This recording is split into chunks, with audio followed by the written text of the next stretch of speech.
బలమైన కథకి అంతే బలమైన హీరో తోడైతే 500 కోట్ల కలెక్షన్స్ అందుకోవడం పెద్ద కష్టమైన విషయం కాదని గత కొంతకాలంగా టాలీవుడ్ నుంచి వస్తున్న సినిమాలు ప్రూవ్ చేస్తున్నాయి. రాజమౌళి బాహుబలి 1తో మొదటిసారి 500+ కోట్ల కలెక్షన్ సినిమాని టాలీవుడ్కు అందించారు. ఈ సినిమా క్రియేట్ చేసిన హైప్తో బాహుబలి 2 ఏకంగా 1500 కోట్లకి పైగా కలెక్షన్స్ సాధించి రికార్డులు సృష్టించింది. ఐకాన్ స్టార్ అల్లు అర్జున్ పుష్ప మూవీతో 300+ కోట్ల దగ్గర ఆగిపోయాడు. మళ్ళీ రాజమౌళిని RRR సినిమాతో 500+ కోట్ల కలెక్షన్ ని సాధించారు. ఆయన నుంచి 2 సినిమాలు 1000 కోట్లకి పైగా కలెక్షన్స్ చేసి రికార్డులు క్రియేట్ చేశాయి.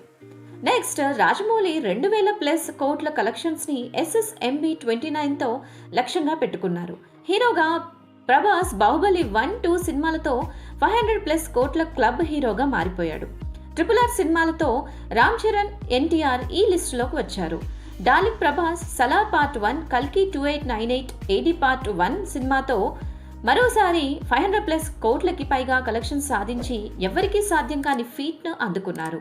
ప్రభాస్ నుంచి రాబోయే సలార్ పార్ట్ 2, కల్కి పార్ట్ 2, స్పిరిట్, ఫౌజీ సినిమాలు చాలా ఈజీగా 500+ కోట్లకి పైగా కలెక్షన్స్ సాధిస్తాయని ట్రేడ్ పండితులు అంచనా వేస్తున్నారు.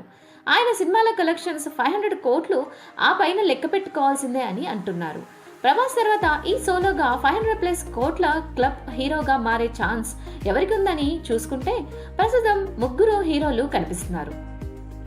NTR దేవరి చిత్రంతో 500 కోట్ల హీరోగా మారే ఛాన్స్ ఉంది. అలాగే పుష్ప 2తో అల్లు అర్జున్ కూడా ఈ జాబితాలోకి రావచ్చు. గేమ్ చేంజర్ సినిమా ఏమైనా అద్భుతాలు చేస్తే రామ్ చరణ్ కూడా 500 కోట్ల హీరోగా మారుతాడు. సూపర్ స్టార్ మహేష్ బాబు అయితే డైరెక్ట్గా కుంభస్థల అని కురిపెడుతున్నాడు. ఈ ఏడాదిలో అయితే రామ్ చరణ్, అల్లు అర్జున్, NTRకి నెక్స్ట్ 500 కోట్ల కలెక్షన్ ని టాలీవుడ్ కి అందించే సత్తా ఉంది. వీరిలో ఎవరు ఆ రికార్డ్ అందుకుంటారు అనేది ఇప్పుడు ఆసక్తికరంగా ఉంది. ఈ 3 హీరోల నుంచి ఈ ఏడాది రాబోయే సినిమాలపై హై ఎక్స్పెక్టేషన్స్ ఉన్నాయి. అలాగే బిజినెస్ కూడా 300-400 కోట్ల మధ్యలోనే జరుగుతున్నాయి.